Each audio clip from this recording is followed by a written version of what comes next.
तो दोस्तों नेक्स्ट है परंपरागत उपागम यानी ट्रेडिशनल अप्रोचेस। तो ये दार्शनिक उपागम भी इसे कहा जाता है, फिलोसॉफिकल अप्रोच। तो इसमें दर्शन व नीति शास्त्र पर जोर दिया जाता है। तो इसमें सबसे पहले तो फिलॉसफी पर फोकस किया जाएगा, फिर एथिक्स पर भी फोकस किया जाएगा। तो प्लेटो और अरिस्टोटल जैसे जो थिंकर हैं, अरिस्टोटल जैसे थिंकर हैं, सुकरात जैसे थिंकर हैं। तो सुकरात को तो फादर ऑफ एथिक्स भी कहा जाता है। तो सुकरात जैसे जो थिंकर हैं वो एथिक्स पर भी फोकस करते हैं। फिलॉसफी पर तो फोकस उनका है ही, एथिक्स पर भी फोकस। समर्थक हैं प्लेटो हैं, थॉमस मोर हैं, गांधी हैं। प्लेटो का थोड़ा सा इसमें परिचय देख लेते हैं। यूनानी दार्शनिक। प्लेटो का जन्म एक कुलीन परिवार में हुआ। सुकरात कानूनाई रहते हुए वह नैतिक और दार्शनिक संवादों का प्रमुख विद्वान बन गया। 399 ईसा पूर्व में सुकरात की मृत्यु के बाद प्लेटो ने नए एथेनियन शासक वर्ग को प्रशिक्षित करने के लिए अपनी एकेडमी की स्थापना की। प्लेटो ने बताया कि यह भौतिक संसार अमूर्त व शाश्वत विचारों की अपूर्ण प्रतियों से बना हुआ है। वही बात है कि रिफ्लेक्शन है, जो ये वर्ड ऑफ मैटर है, यहाँ पर हम जो वर्ड ऑफ गॉड है या वर्ड ऑफ आइडिया है उसका केवल रिफ्लेक्शन मात्र देख रहे हैं। तो यहाँ की जो चीजें हैं वो अमूर्त हैं, जो यहाँ की चीजें हैं ये इम्परफेक्ट हैं और केवल ये क्या है, प्रतिबिंब हैं जो वर्ड ऑफ आइडिया है उसकी। The Republic and the loss में वर्णित उसका राजनीतिक दर्शन न्याय के सिद्धांत के संदर्भ में दर्शन, न्याय के सिद्धांत के संदर्भ में आदर्श राज्य का वर्णन करने का एक प्रयास है। दोनों ही पुस्तकें अधिनायकवादी यानी अथॉरिटेरियन है। तो दोनों में ही एक ऐसे व्यक्ति की या ऐसे राजा की कल्पना की गई है जो अथॉरिटेरियन पर बेस्ड है। फिर सत्ता एक शिक्षित अभिजात वर्ग व दार्शनिक राजाओं के हाथों में होनी चाहिए, यह मानते हुए वह व्यक्तिगत स्वतंत्रता पर कोई ध्यान नहीं देता है। इसलिए प्लेटो लोकतंत्र का घोर आलोचक है। प्लेटो लोकतंत्र का घोर आलोचक था। इसका एक कारण और भी था, क्योंकि जो सोक्रेटिस था उसका गुरु, उसको जो हैमलेट या कि जो जहर का प्याला दिया गया था, तो जो शासन व्यवस्था थी उस समय डेमोक्रेसी ही थी, इसलिए उसने डेमोक्रेसी के प्रति एक हेट्रेड डेवलप कर लिया था। प्लेटो ने ईसाई धर्म व यूरोपीय संस्कृति को व्यापक रूप से प्रभावित किया है। फिर ऐतिहासिक उपागम, तो इसको हम देखते हैं कि जो मैकियावेली है इसका प्रयोग करता है। तो दार्शनिक घटनाओं व संस्थाओं का अध्ययन इतिहास के आधार पर, जो ऐतिहासिक उपागम होता है उसमें बेसिकली हिस्ट्री को केंद्र पे रखकर चीज़ों का अध्ययन किया जाता है। तो इसमें अरस्तू भी है, उसने भी जो बहुत सारे संविधान थे, 158 संविधान, उनका हिस्टोरिकल अध्ययन किया था। फिर मैकियावेली ने तो हिस्ट्री के जो महत्वपूर्ण जो राजा थे, प्रिंसेस थे, वो कैसे जो लोमड़ी और शेर के गुण के कारण वो जीते, उसका ये व्याख्या करता ही है। फिर हीगल और मोंटेस्क्यू ने भी ऐतिहासिक उपागम का उपयोग किया है। संस्थात्मक जो उपागम यानी इंस्टीट्यूशनल अप्रोच, इसमें राजनीतिक संस्थाओं और समूहों का अध्ययन किया जाता है। तो इसमें सार्टोरी हैं, डुवर्जर हैं, लॉर्ड ब्राइस हैं, लावेल हैं, फाइनर हैं, ये इंस्टीट्यूशनल अप्रोच का प्रयोग करते हैं।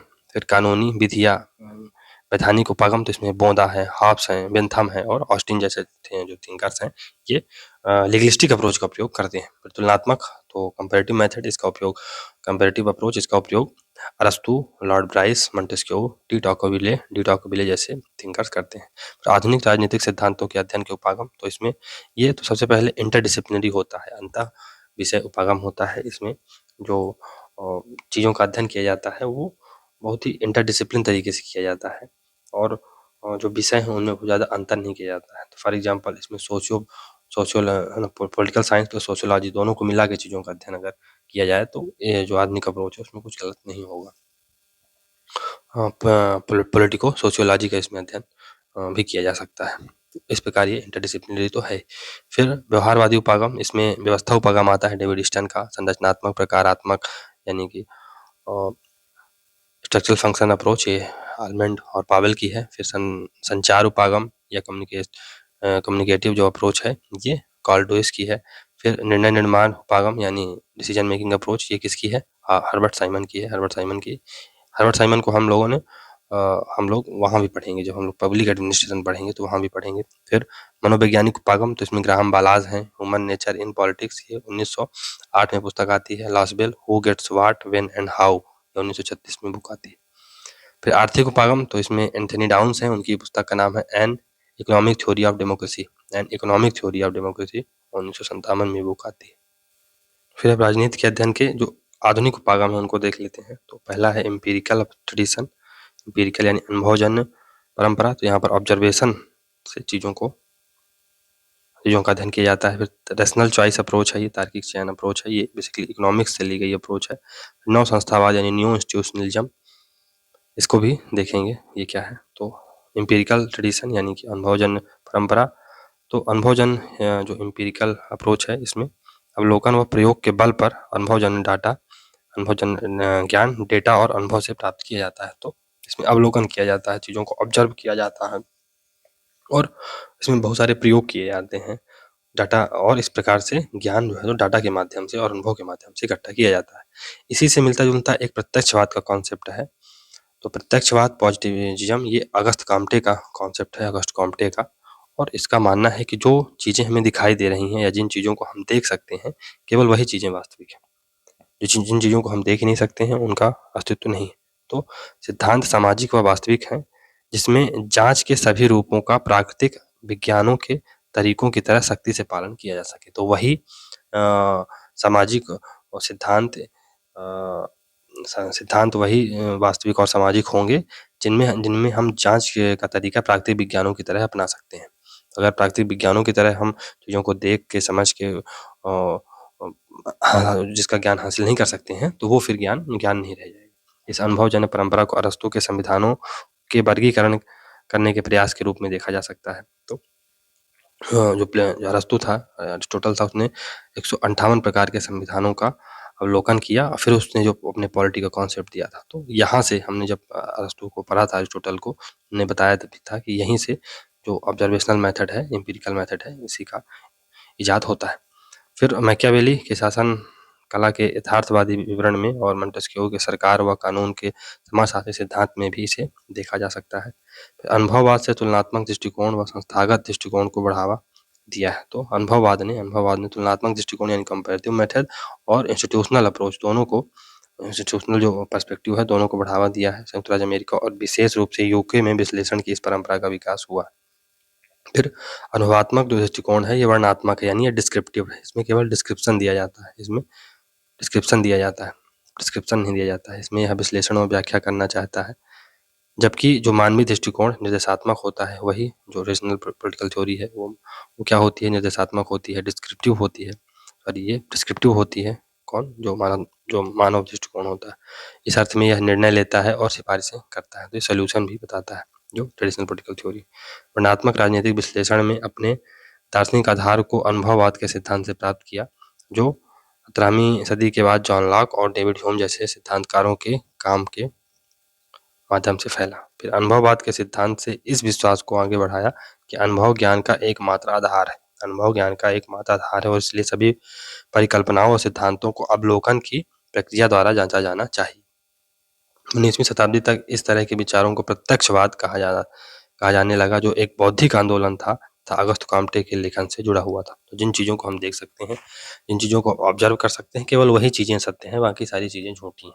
तो जो मैटर, वर्ड ऑफ मैटर है, वही केवल रियल है। जो वर्ड ऑफ आइडिया है या जो प्लेटो जिसकी बात करता है, उसका कोई अस्तित्व नहीं है अगर अगस्त कॉम्टे का बात की जाए तो। व्यवहारवाद इसी प्रत्यक्षवाद से प्रेरित। तो व्यवहारवाद में भी मोर और लेस इसी तरह की बातें की जाती हैं। फिर तार्किक चयन सिद्धांत यानी रैशनल चॉइस थ्योरी।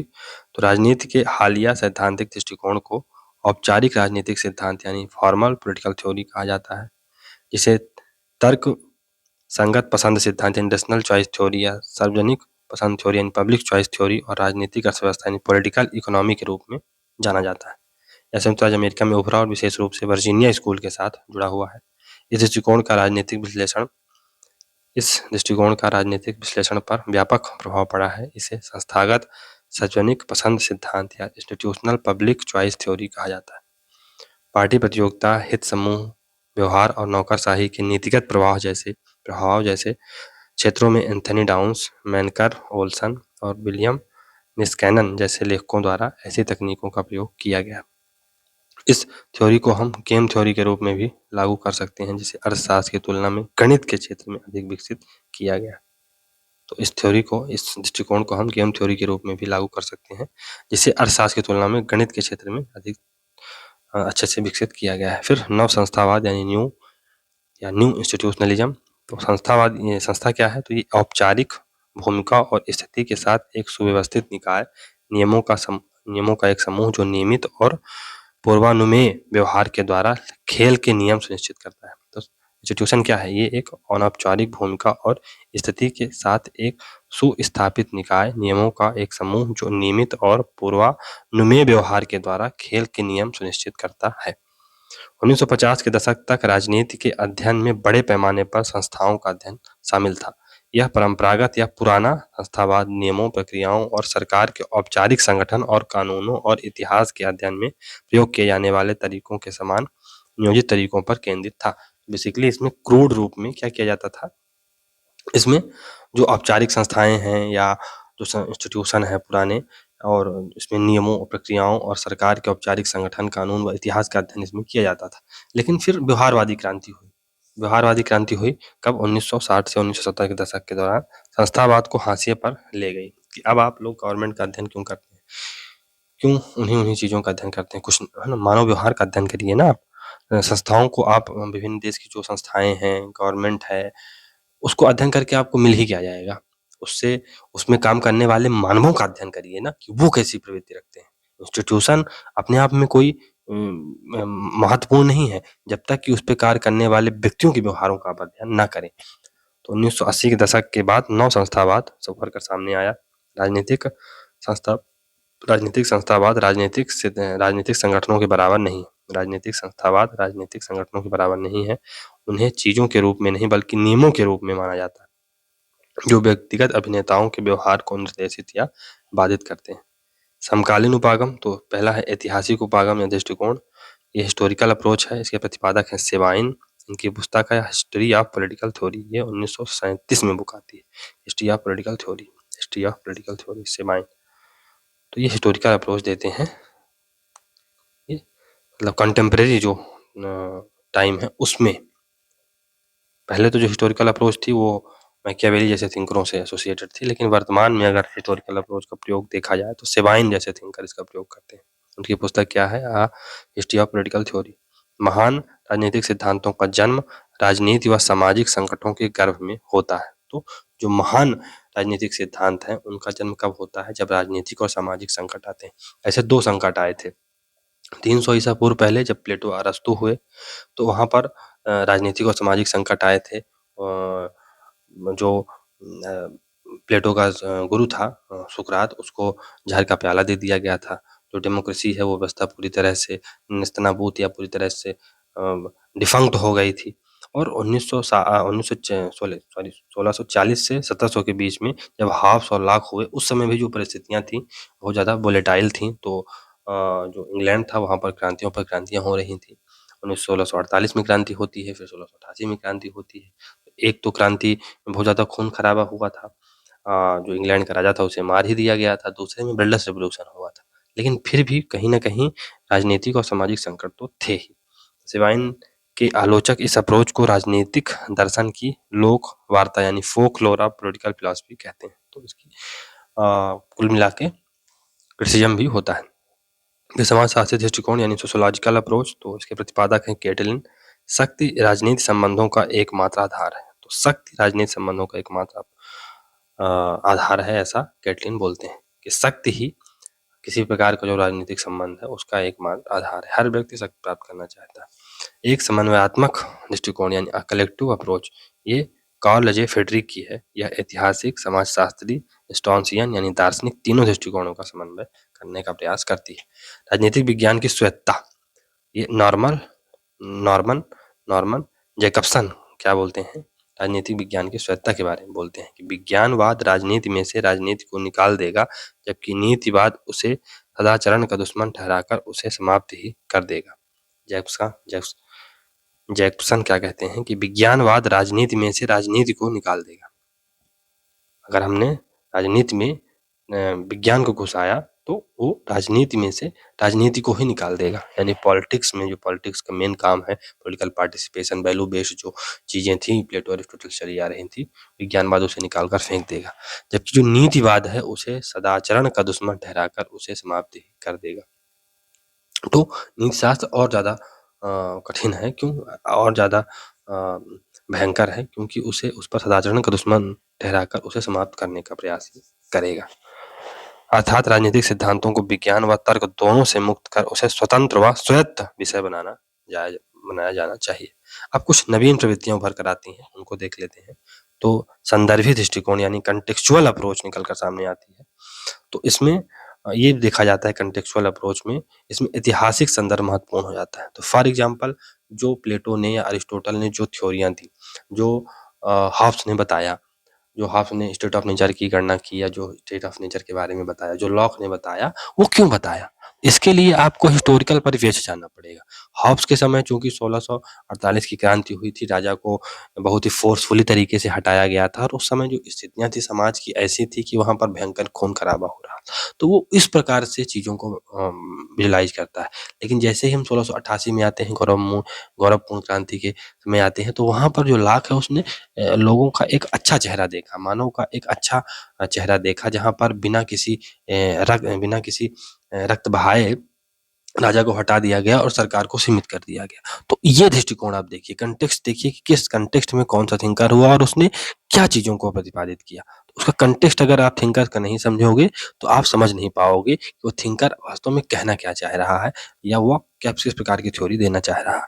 तो इसमें जो महत्वपूर्ण है वो क्विंटन स्किनर है, ये पीटर लास्टलेट के दृष्टिकोण का सहारा लेते हैं, और जे.जी.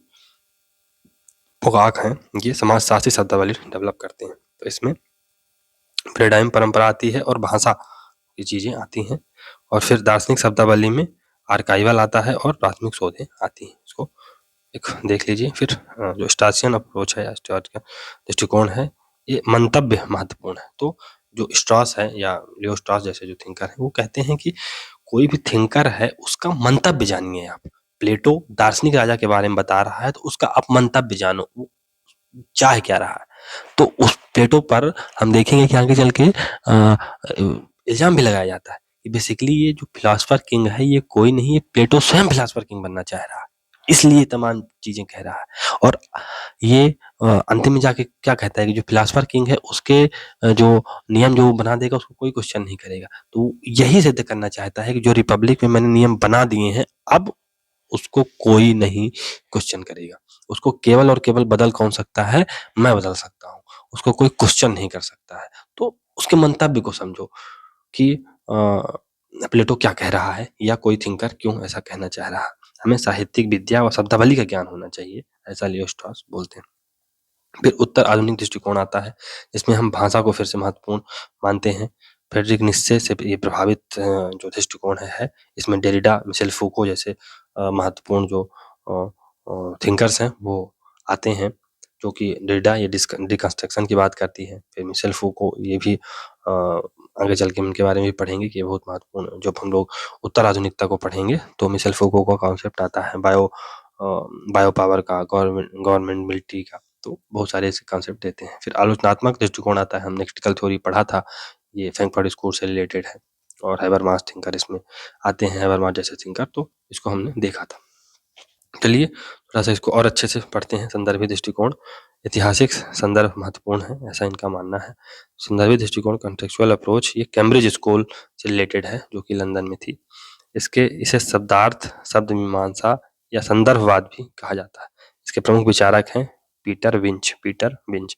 अन्य जो इसका थिंकर है इसमें, तो क्विंटन स्किनर है, पोकाक है और जॉन डन है।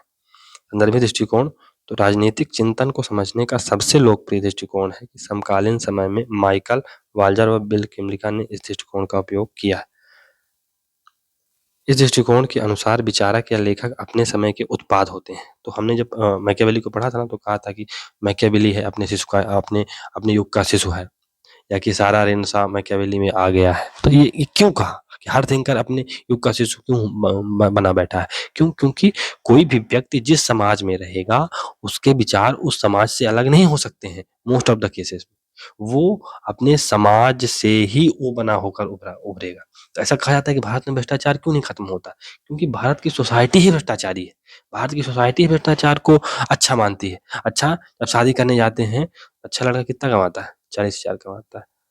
अच्छा, क्या कुछ ऊपरी कमाई है? हाँ, अगर दरोगा है तो समझ लीजिए कुछ ऊपरी कमाई तो है ही। अच्छा, तो मतलब 1 लाख तक तो हो जाता होगा, हाँ, हो जाता। तो ये मानसिकता है लोगों की। अच्छा, कुछ ऊपरी कमाई है, हाँ, हाँ, ऊपरी कमाई है। तो भारत की अब सोसाइटी भ्रष्टाचार को वैलराइज़ कर रही है, उसको अट्रैक्टिव बना रही है, तो क्यों ना लोग, और यहीं से तो लोग निकल के जाते हैं। कोई जो व्यक्ति है, कोई ऑफिसर बनेगा, आईएएस बनेगा, या कोई भी व्यक्ति जो संस्था में जाएगा, वो कहीं आकाश से तो आएगा नहीं, हमारे समाज से जाएगा। जब हम ही ऐसे हैं, हम ही सोचते हैं कि 1000 2000 दे के चीज़ों को निपटा दो। तो वो भी व्यक्ति जो आगे जाएगा, तो हम ही से निकल के ना जाएगा, तो हमारी प्रवृत्ति ना वो लेके जाएगा। यही बात है कि जो विचारक हैं या लेखक हैं, अपने समय के उत्पाद होते हैं, अतः उनके ग्रंथों को समझने के लिए उस समय के ऐतिहासिक परिप्रेक्ष्य को समझना ज़रूरी है। सोसाइटी कैसी थी? क्या था वातावरण वहाँ का? उदाहरण के लिए मैकियावेली अपने युग का शिशु था। हॉब्स के लेवियाथन को समझने के लिए 17वीं सदी के ब्रिटिश समाज को समझना होगा। यह दृष्टिकोण मूलतः ऐतिहासिक दृष्टिकोण पर आधारित है। यह उन व्याख्याकारों की आलोचना करता है जो यह मानते हैं कि एक ग्रंथ को समझने के लिए साहित्यिक या दार्शनिक दृष्टि आवश्यक है। इस दृष्टिकोण को क्विंटन स्किनर, जे पोकाक और जॉन डन तथा कैम्ब्रिज स्कूल ने लोकप्रिय बनाया था। फिर मार्क केबिर के अनुसार जो कैम्ब्रिज स्कूल है, ये एक समांगी यानी होमोजेनस दृष्टिकोण नहीं है। पोकाक व स्किनर के कई विषयों पर अलग-अलग दृष्टिकोण हैं, तो ये होमोजेनस नहीं है। इसमें भिन्नताएं पाई जाती हैं। जो पोकाक है कुछ अलग बोलता है, स्किनर है कुछ अलग बोलता है। संदर्भवाद आधुनिक अनुभववादी परीक्षण का उत्पाद है। फिर संदर्भवाद में नए विकास न होने के कारण सैद्धांतिक स्तर पर यह अनुभववाद में परिणत होता जा रहा है। तो अब जो कॉन्टेक्चुअलिज्म है, इसमें कोई नया विकास नहीं हो रहा है, इसलिए ये थ्योरेटिकल स्तर पर ऑब्जर्वेशनल बनता जा रहा है कि केवल आप ऑब्जर्व करिए क्या उस लेखक की या उस थिंकर है उसकी परिस्थितियों को, तो ये क्या है, अनुभववादी बनता जा रहा है। क्विंटन क्विंटन स्किनर ने अपने संदर्भी दृष्टिकोण के विचारों को निर्मित करने के लिए पीटर लासलेट के दृष्टिकोण का सहारा लिया है तथा दार्शनिक शब्दावली का प्रयोग किया है। क्विंटन स्किनर के अनुसार एक लेखक के विचार व उसके मंतव्य को समझने के लिए इतिहासकार को आर्काइवल और प्राथमिक शोध पर आधारित तथ्यगत ज्ञान के समूहों को निर्मित करना पड़ता है। तो अगर एक इतिहासकार किसी व्यक्ति के किसी लेखक के विचार और उसके मंतव्य को समझना चाहता है, तो आर्काइवल व प्राथमिक शोध पर आधारित तथ्यगत ज्ञान के समूह को निर्मित करना पड़ता है। यानी कि आप जो प्राथमिक शोध जिस फॉर एग्जाम्पल अगर प्लेटो को समझना है, तो प्लेटो के आप किसको पढ़ेंगे? प्लेटो की रिपब्लिक को पढ़ो ना, उससे चीज़ों को ग्रहण करने की चीज़ें सोचो। जो प्राथमिक शोध है उस पर आप जाओ, ना कि जो प्लेटो के ऊपर कोई कमेंट्री किसी ने कर दी उसको आप मत पढ़ो। प्लेटो को पढ़ो, प्लेटो की रिपब्लिक को पढ़ो, फिर समझो चीज़ों को। स्किनर ने अपनी पद्धति 1964 के लगभग आरंभ की थी, जब उसने थॉमस हॉब्स लेवियाथन से संबंधित लेख लिखे। उसने तर्क दिया कि हॉब्स के राजनीतिक विचार 17वीं सदी के इंग्लैंड के राजनीतिक व बौद्धिक संदर्भ और विचारधारा के आधार पर निर्मित किए जाने चाहिए। आधुनिक व्याख्याकार JK. Taylor, FC. Hood, Howard वरेंडर इस दृष्टिकोण को स्वीकार नहीं करते हैं। जे.जी.ए. पोकाक, उन्होंने समाजशास्त्री शब्दावली का प्रयोग किया है। पोकाक ने पैराडाइम व भाषा जैसी अवधारणाओं का प्रयोग लेखक के मंतव्य को समझने के लिए आवश्यक माना है।